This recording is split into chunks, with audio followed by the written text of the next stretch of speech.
Good morning, everyone. How's everyone doing? Awesome. Cool. So, want to start this off. We're going to basically go into some really cool topics regarding DeFi, the future of DeFi, and we'll start off with some things that I think are, a bit meatier and really, really interesting to dive into. But to break the ice, we'll go ahead and just ask a quick question and have everyone on the panel introduce themselves. And with the recent continuation of conferences and things opening up, the question that I'll ask everyone is, what's the most interesting city you've recently visited? And then just introduce yourself and what you're working on. So I'm Will Villanueva. I'm the CEO and founder of Element Finance. And pass it off to you. Kain from Synthetix. I think the most interesting city I've been is Paris recently, which was pretty fun. It's been a while since I was there for ECC. But yeah, it's been amazing to be back in London after maybe like 10 years, I think. So, and also to visit my friend Stani as well. GM, everyone. I'm Stani. I'm from Aave. And interesting cities, I think London. I fucking love London, I have to say. Oh, yeah. Hey, I'm Tarun from Gauntlet and Robot Ventures. I kind of want to steal Stani's answer. Like New York, again, like post reopening is a great city to visit. So, unfortunately, I haven't been to enough places other than New York and London and Lisbon. Awesome. Cool.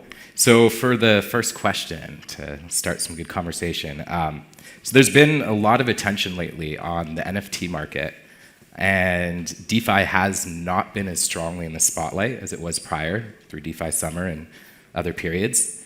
And the users' growth is still there. There's still a lot of really, really strong companies being built and coming forward. But the question is, do you foresee this being a strong, building time for DeFi, or DeFi really picking up in the spotlight again? And what are some of the pieces that would move this? I think this is Stani, I'll have you start off on this one. So, yeah. I think, I remember still like 2 years ago, like there was probably 5,000 less DeFi users. So.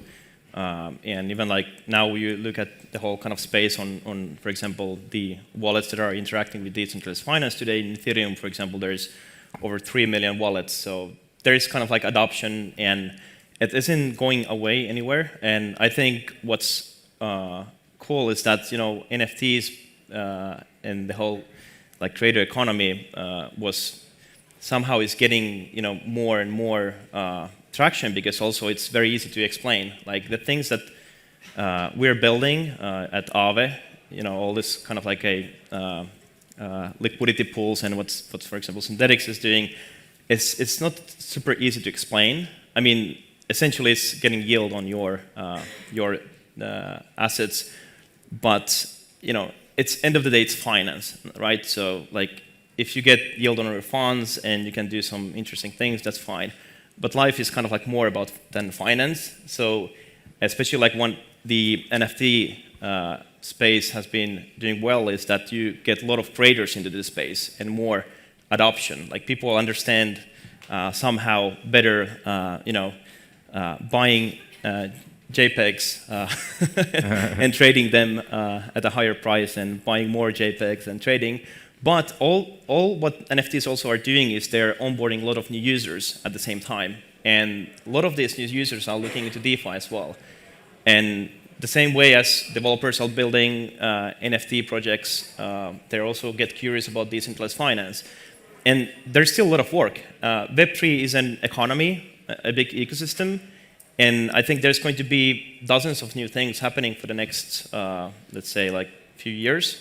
And I think DeFi will be always there. It's just inevitable that the first thing that has been born in Web3 is finance, because you kind of need finance. It's very programmable, and then the whole ecosystem expands with NFTs, creator economy coming in.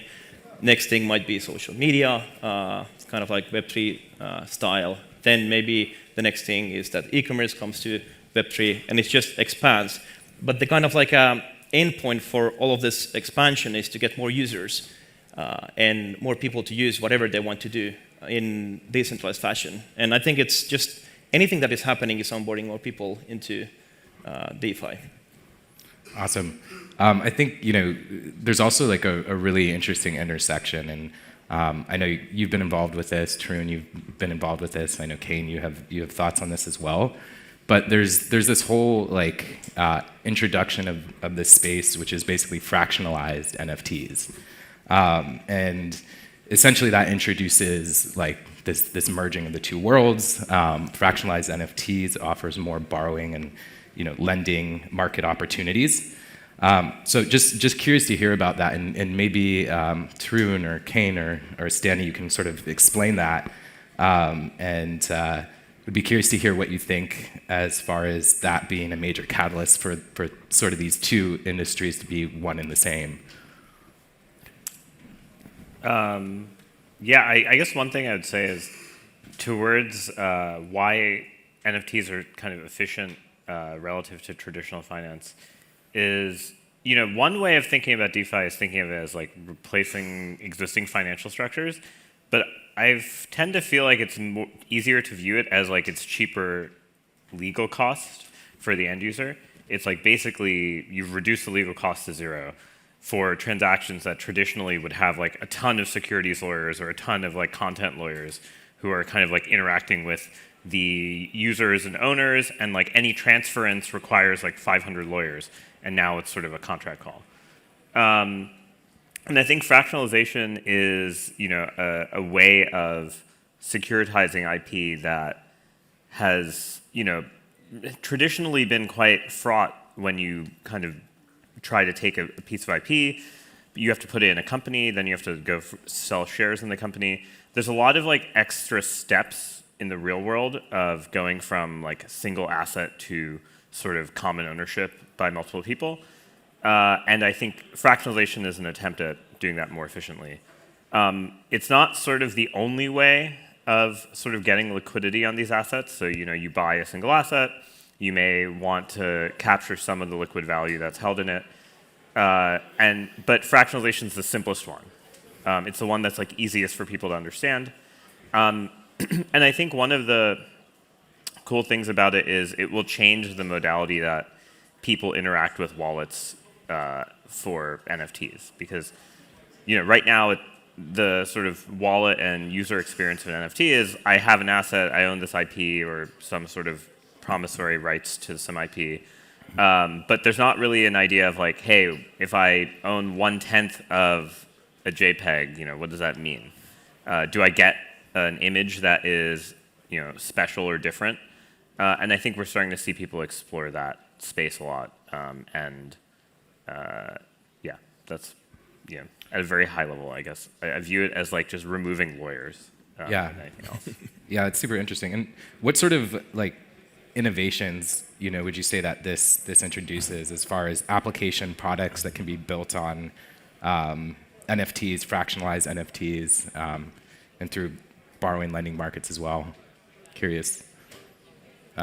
Yeah. I mean, for me, I think we try to financialize things because we're DeFi people, and we, like DeFi and like financial structures. But for most people, I don't even think like NFT fractionalization is like that interesting. Like taking something that's like a cultural thing and trying to financialize it is maybe not the most interesting thing. So, Stani, said it himself. There's like 5,000 users of DeFi. Those were all people that were kind of like deep finance people. They care about finance. They care about market structures. But I think the next million or 10 million people that come in are probably not that likely to care about finance, right? They care about culture. They care about games, movies, art, etc.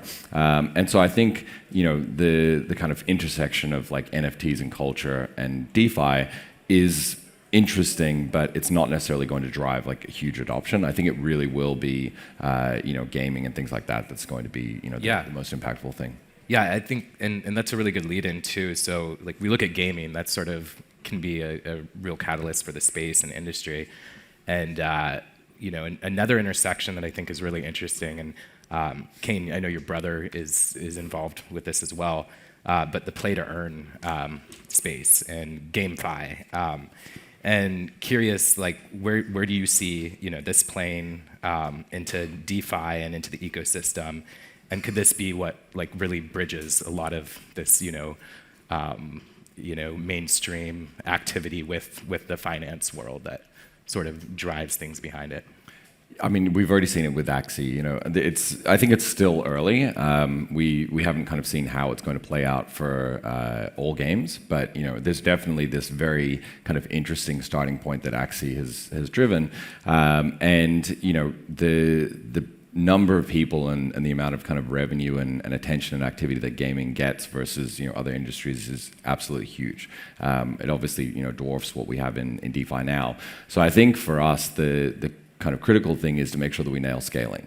Because if we're not getting the kind of underlying architecture right, then we're not going to be able to accommodate all these people coming in. And like we saw in DeFi summer, people can get quite frustrated if they turn up and transaction costs are high. There's a lot of friction. UX is not ideal. So I do think that we've got our work cut out for us to make sure that we're ready for these people to turn up. If we had 10 million people turn up today and try and use Ethereum, even with all the scaling solutions we have now, we probably can't accommodate them. Yeah. It'd be difficult with the it would be scaling painful, situation. Yeah. Be very painful, yeah. Stani, do you have any thoughts about how this sort of intersects with something like Aave and in general the borrowing and lending market? Do you see an intersection with play to earn or in general the NFT space at all, and NFT as collateral? Really curious to hear your sort of insights on this and from your product experience. Yeah, I definitely think it's very interesting, especially like gaming perspective, because like first time ever efficiently, you can actually own the linking the signature of a particular asset in a game. So for example, if you play today Fortnite and Fortnite goes down, or they don't want to develop the game further for some, I don't know, something will happen. And what's interesting is that if something like that happens, some other developer, any part of the world, could just create a new game and say that all of this, who owns these assets that are like Fortnite assets, can join the game and pretty much put incentives on top. So as a kind of like from the builder's perspective, you are incentivized to contribute to the community and to the kind of like a metaverse, because there's already people who are owning assets, and you can actually create interactions for them and also incentives to do that. And I think what happens also is that many of these assets become like value, because let's say you have like metaverse, like a gaming asset. It could be like very nice shirt. Kain's like white shirt, and and people know that it was from Kain. You have the provenance and everything, and Kain builds a new protocol, and the price of that shirt goes up. And people start to trade these things. And what's interesting is that it creates an economy. And as these assets are, usable, they're kind of like usable in finance as well. So you can use them as a collateral. You can, borrow against them. But also there's like another part where, it creates new challenges for the game economy as well. Because first time ever, like some like very basic assets that are like entering into a game. Like normally you go into a store and you buy a game, or now you do it online. You might have to buy an asset to join a game. And then what happens is that maybe there's more demand than there's actually supply of those assets, and the value goes up. So then the question kind of comes in, like, well, how do you play with the game economics and make games that are that they are kind of like inclusive and you get adoption? Because if you have a kid who has to pay, let's say, like $1,000 or like $10,000 to buy something to play a game, that doesn't get us like to the next step in adoption. And some of the interesting stuff I've seen is where you could actually, you can own the asset, but then you can lend the asset to someone else, kind of like rent it out until like, and you can use that, you can borrow an asset and you can use it and until you get your own asset during the game period or something. But I think like there's way more, like it's very cool what like NFTs are doing for gaming, but there's also like a lot of interesting challenges as well to solve. And I think like all of these games are like dealing with it, like how you can actually create more adoption. And what Kain mentioned about the scalability, that's another thing. You know, when you are adopting a lot of users, a lot of players, like things become very tricky. Yeah. I was gonna add just one thing. Like if we zoom out to kind of why gaming is so much different in the cryptosphere a little bit, there's this sort of philosophical difference of the IP is owned by the company that produced the game. So right, if we look at like game designers for the last 20 years, most of the value captured has been generated by the IP owners, and the IP owners strongly defending that territory.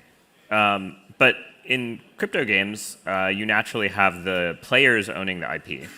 And so when the players own the IP in the form of items, you effectively necessarily have to have DeFi type of interfaces so that people can actually move their assets across games, move their assets between platforms, which completely changes the model of where the value is captured. And in a lot of ways, the value will be captured by the DeFi protocols that facilitate things rather than the IP itself. Yeah, and even cross game assets, right? You can now take this NFT from one game and it has value, in another. I think also another interesting thing is, and you sort of touched on this, Stani, is this model where you can sort of rent out, certain NFTs for people to be involved in different games, and essentially they do the play to earn for you, and it becomes sort of like a yield source. So you could sort of see that gamers across the world could be fueling something like a 401k or CDs in the future, a lot of growth assets like that, which I think is super interesting. I don't know if any of you all have thoughts on that. I mean, it comes back to Tarun's point. When you control the IP, when you control the asset as a user, and you've got this kind of like self-custody concept, it's really powerful. If you're a gamer, you've probably been rugged many times, right, by some game, changing the rules or removing assets or whatever. I think we have World of Warcraft to thank for Ethereum, right? Like Vitalik getting rugged on some items that he had and realizing this platform risk. So there is this very powerful concept of like the platform can't take away something that you've earned or you've built or you've created or whatever it is. And I think that that's kind of like central to crypto, this idea of self-custody and not having some third party be able to come in and do something. Owning IP, yeah. Also, like the community perspectives is interesting, like because like kind of like all of the asset owners, they're in one way like a DAO there, and they, most cases like you somehow like contribute or govern a particular network or the Web3 elements of a game. I mean, I think like all gaming doesn't need to be on Web3, for example, but some elements are. But it creates like a community and also a way to interact with the community members as well. And I think like the concept of like DAOs will just grow all the time because they're just in every single category. There's DAOs in DeFi, there's DAOs in the NFT space and also in gaming. And that's actually interesting because you could now create games like what the players want. And that's cool. It's so cool. Yeah, it's sort of like when I was younger in gaming, I wish that all this was there and what will be there in like 10 years, and a lot of the cool developments there. Cool. So gonna sort of switch over to some general questions, and curious to hear thoughts here. What do you all think is sort of the next frontier in DeFi? Like what primitives are we missing? Where do you foresee areas that can grow and strengthen? I'll start off with you, Tarun. Yeah. I mean, I think for better or worse, I think we've somehow decided that the first generation of NFTs meet DeFi are going to just be take centralized centralized mechanisms and kind of apply them directly to DeFi. So whether that's fractionalization, whether that's adding perps to NFTs, but kind of in the way that Uniswap was a very large sort of like phase transition between DeFi being like 0x and very complicated, like for every user, to kind of this like sort of one-click trade interface. I basically think there's going to be some form of NFT finance that has kind of a very simple interface, but might not be financially optimal to start, that we haven't kind of created. And it's going to not look like a future derivative or a swap. It's going to be something that whose interface somehow, it probably is replicated by them, but it needs to have this kind of like UX such that anyone can, on one click, enter or exit. And I think like we're starting to see that a little bit with fractionalization, where the auction models are changing and people can own sort of mixed portfolios. But we're not quite at the point where it's like my mom could use an NFT derivative. No insult to my mom. Yeah. This is you brought up perpetuals and sort of perpetuals and NFTs in general. I actually put out a poll on Twitter recently that was asking DeFi users, builders, how much they knew about perpetuals and the move for perpetuals to on-chain perpetuals in general. And actually, most of the respondents weren't super aware of the perpetuals market, and a lot behind that.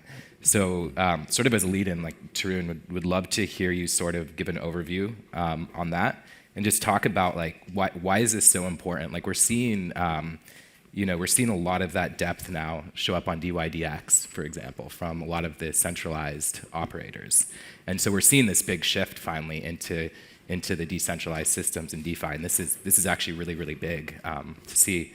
And so it's definitely an interesting thing to follow. So yeah, Tarun, would love to hear your thoughts, and yeah. Yeah, I mean, like if we take a look back at history, like so before we talk about what a perpetual is, there's a simple question might be like, why in traditional finance do perpetual assets not have a huge amount of volume or interest, versus in crypto, they are the dominant form of exchange? And sort of the history of why the perpetual became so dominant was effectively miners, in 2013 and 14, after the big drawdown, realized they had to hedge their electricity costs and also hedge their overall sort of like exposure to the underlying coins they're mining. And so they started making sort of traditional finance derivatives. So they had options, they had normal futures that had sort of an expiry date. And these were actually really, really hard to price. And part of the reason for that is that miners have much higher income volatility than, say, like a farmer, who kind of also knows what their expected date for their crop is, and also like has sort of like some notion of seasonality built into their commodity they're producing. Miners have much more volatility to the point that it became really hard to have these like finite expiry products, where it was like, hey, I could predict that I'm only going to make 100 Bitcoin in the next 1 month. So the perpetual was really invented as this way for miners to hedge without having to think about duration. And from that lens, basically, the product is there are basically two sides of the market. There are people who want to be long the asset and people want to be short the asset. There's sort of an oracle that updates the index price that it's measured relative to. And if the price is going up, basically the shorts pay the longs, price is going down, longs pay the shorts. And there's a bunch of different, there's effectively a rate of interest that is accrued by that mechanism. So the reason they're popular is just people don't want to hold duration risk in crypto so far. That might change when DAOs start doing crazy things with their treasuries, but we're kind of not at that. And why the shift recently to DeFi? Like what's sort of fueled that, so these decentralized. Have you tried withdrawing any assets from Binance lately? Yeah, that's cool. Awesome. Stani, curious to ask you, what is something recent that you're building and excited about? Oh, the alpha leak now. Give us the alpha. I don't know if I can say, actually. Yeah, so, well, there's some stuff we're doing. I mean, Aave essentially, I mean, we started building decentralized finance, and, because it was fun. I mean, it was just so fun to make, money and finance programmable that, that I never, like, first, when I found Ethereum smart contracts, like, that was, for me, a very mind-blowing moment, because I've been building like fintech applications before that, and you always like work with different APIs. Something changes, breaks, or you don't get a access to an API, and there's this all kind of like challenges. But first ever, you could pretty much like do anything, like any financial product that existed, you could actually make it more efficient, self-executing, transparent, and when you look DeFi in general, like it's a amazing kind of like an environment, because you see all the risk everywhere. You see what's going on Aave, on Synthetix, on Uniswap, and you have like guys like Tarun who is analyzing the whole thing and publishing papers about it, and it's just like very interesting, and like that was the main point for us. But as we saw, like it's just one building block, and at Aave we want to be more of a Web3 kind of like a builder team, in the sense that we want to just build more things, not necessarily financial. Even though like blockchain, like main thing is that it stores very well, value, financial value, but it can also be,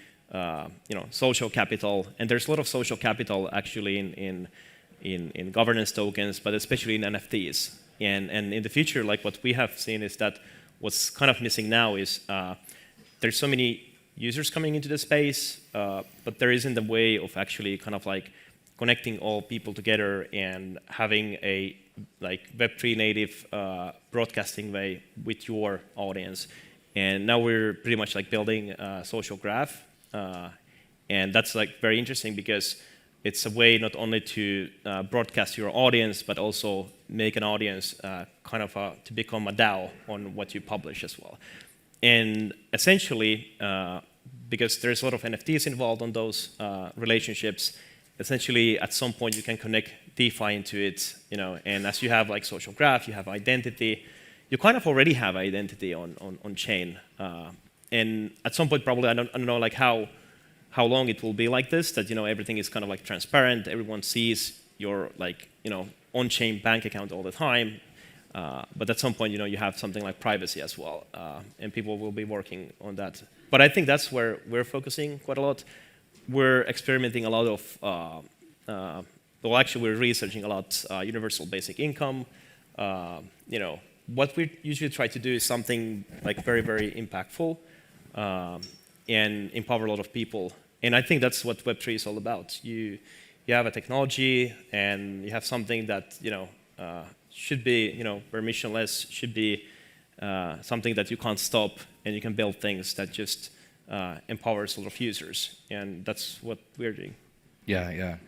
Kain, do you think you brought up like the universal basic income side, and there's funds that people get to use, but there's a lot of talk about it, but we like lack some data on it. Can we draw parallels between sort of like the yield markets currently and what we see in current DeFi protocols and sort of UBI and that side of things? I mean, potentially, but a lot of the yield in DeFi is still very speculative, right? So I don't know how much we can kind of what conclusions we can necessarily draw from the last like 3 years of yield farming and all of that craziness. But for me and for Synthetix at the moment, the big focus that we've got is redesigning governance. So it's kind of this unspoken thing at the moment in the DeFi space, where the governance infrastructure that we have is pretty terrible. And we kind of have patched these things together, and it kind of works. And you got Snapshot, and you've got the compound governance module, and Aave's done their own thing, and Synthetix has done done something else. But they're all pretty bad, right? They get the job done in the sense that we've kind of iteratively built out these things that sort of solved our specific problems, but they're not very generalizable. And Aragon was supposed to do this for us, and unfortunately it didn't happen. So we are kind of looking at this problem and saying, okay, you've got all these DAOs launching, you've got this coordination problem, we need to be able to do things as pure DAOs, but we don't have the tooling as pure DAOs to kind of do it, and someone needs to build it. And so we've spent the last probably 3 months, and I think we're going to spend another like 3 to 6 months working on this governance module in Synthetix that we're going to use for our own V3 redesign, but that we're also going to release as like you guys have done as well, as an open source kind of tool that the industry can use, because right now a lot of the governance processes in DeFi are discretionary. Right, we're still in kind of this multi-sig era. I think we all sit on multiple multi-sigs, right? And someone sends you a message in a Telegram and says, "Hey, can you please sign this transaction?" or whatever. It's pretty terrible, right? We really should be handing more control over to the community, but we just can't do it. The tooling's not there. So for us, that's something that's very critical, and hopefully early next year we'll be able to release that, and we'll be able to kind of get away from these multi-sigs and all of this kind of off-chain coordination without kind of devolving into plutocracy, which has been the problem in the past when we've done direct. One of the struggles, yeah. And do you see any parallel to like sort of the evolution of that, and the sort of a hot topic and interesting topic recently is a lot of the crackdowns on DEXs and DeFi in general. Do you think that puts even more strength into building this tooling out, or do we see a stronger anonymous movement being created, being developed currently? I think absolutely. The regulatory environment is much worse than I think most of us hoped it would be, and regulators are fairly adversarial right now. In spite of the fact that I've said this many times, I think DeFi aligns very much with the outcomes that regulators want, but DeFi and a lot of the crypto infrastructure is still we haven't done a great job educating regulators on how it can work and what it can do. But in that kind of environment, you really do need to be as censorship resistant as possible, and you genuinely need to be governed by a community if you're going to be a protocol. And so to be genuinely governed by a community at the moment means your token holders have to have a way of expressing their will and really guiding what's happening. You can still have people building things, you can still have a group of people that's being kind of driven by this community, but the community has to have more input. And right now that's really hard. We don't have a way of giving communities kind of direct input and control of protocols. And so that kind of gap is the thing that we need to close in my mind. Gotcha. And having that much more strongly, the tooling for the communities. Tarun, question for you. Do we see a lot more crypto-friendly regulations, nations stepping to attract the builders, innovators, and wealth that has been formed within the industry? I don't know if I would consider myself a regulatory expert, so Stani and Kain probably have much more direct experience. Okay, want to take this one as well?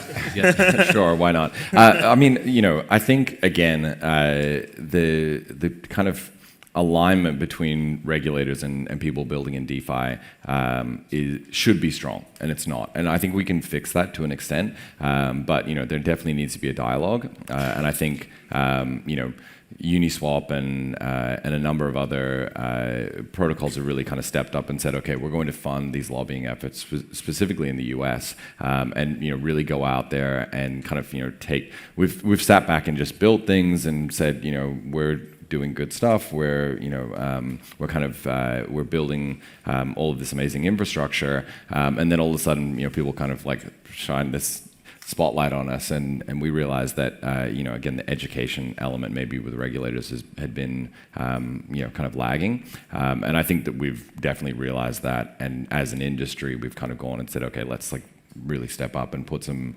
time and effort and resources towards trying to solve this problem.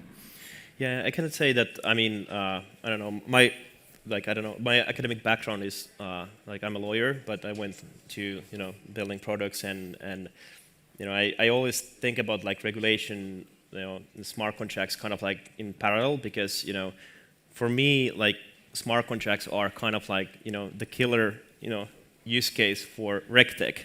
So imagine you have rules that no one can actually break, and there's always kind of like a way to govern. And many of these communities and protocols are governed by DAOs and led by the communities itself. So the communities by themselves are kind of like self-governing protocols that they want to use. And that's like very fascinating difference, because there is many industries today where self-regulation applies, and Web3 is just smart contract-based regulation in one way. What's difficult probably is that the education part, what Kain mentioned, is that getting the benefits what, for example, DeFi provides, they're clear. It's way more than obvious. If you go today, you see everything what's happening in DeFi. You see all the transactions.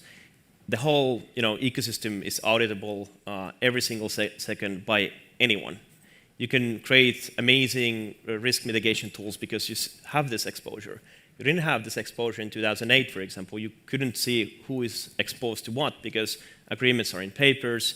You have regulatory reporting requirements that are periodical, but you actually have real-time vision on what's going on, and you can build better risk management products. And because there's accessibility, there's permissionless nature, everyone can access these protocols, means that it actually democratizes what finance today is.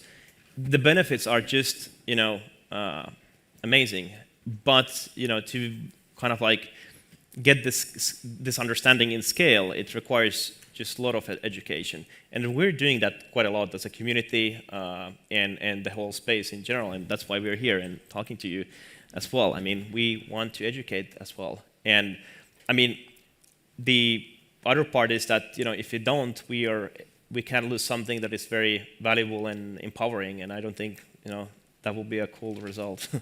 Yeah. The education side is very, very important. Cool. So we have a little bit of time left, so I'll sort of switch to some quick fire rapid questions that I'll pass down the line. So first question is favorite stable. SUSD. I mean, that was a softball question. Yeah. How about you, Stani? I wanted to say like ASUSD, but I like the. Let me give something more trickier. Does it have to be stable?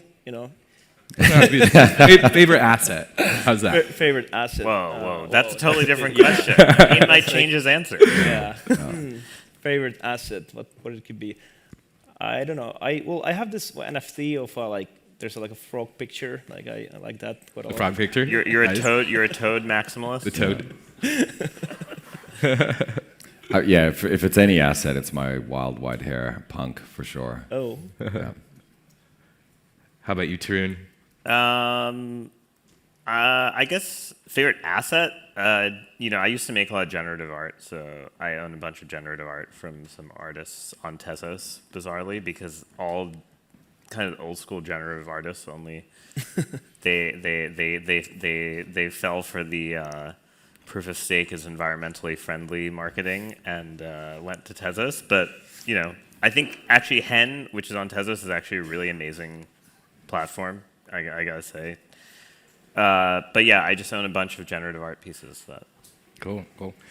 Favorite anon in the space.